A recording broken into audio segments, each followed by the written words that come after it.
This is All India Radio.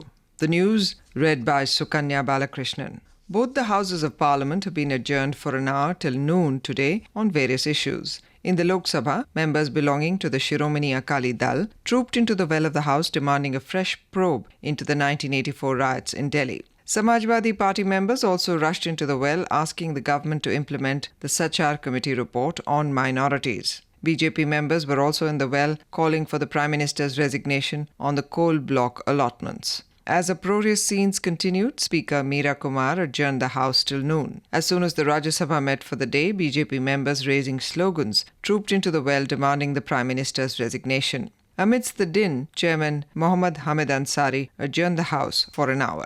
The Supreme Court has dismissed the plea against the commissioning of the Kudankulam nuclear plant. It said that the Kudankulam plant is safe and secure and it is necessary for the larger public interest and economic growth of the country. The court observed that the nuclear power plants are needed in the country for the present and future generations. The Apex Court asked authorities to endeavour to withdraw criminal cases against those protesting the plant's commissioning. The court also gave 15 days guidelines on commissioning, safety and security, and environmental issues concerning the plant.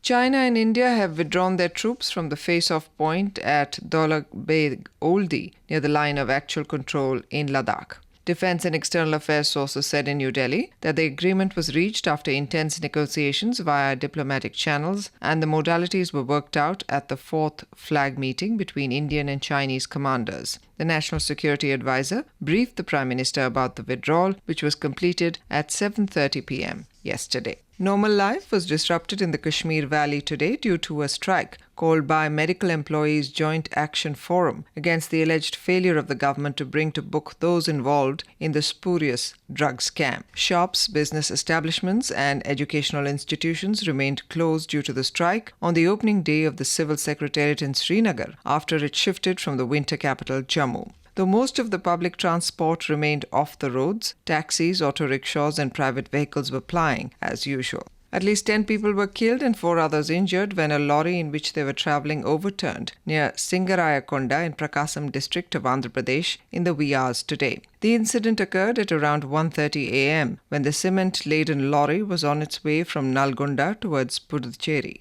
All the 10 victims died on the spot, the police said. The victims belonged to Adanki village and were on their way to attend a religious event in Tamil Nadu.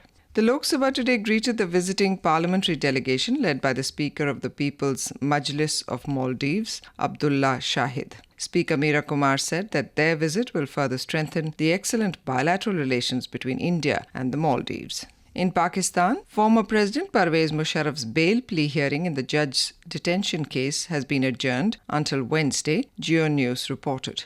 The hearing was scheduled to take place at Chak Shahzad Sub-Jail but was postponed without any proceedings due to the absence of Anti-Terrorist Court Special Judge Kausar Abbas Zaidi. The case is one of the 3 against Parvez Musharraf. Bangladesh's police and paramilitary troops overnight dispersed a huge demonstration by thousands of Islamist protesters after violent clashes in Dhaka left 7 people dead and scores injured. The newly floated Hifazat-e-Islam or Protector of Islam program to mount pressure on the secular Awami-led government to implement their 13-point demand. And that is the end of this news bulletin.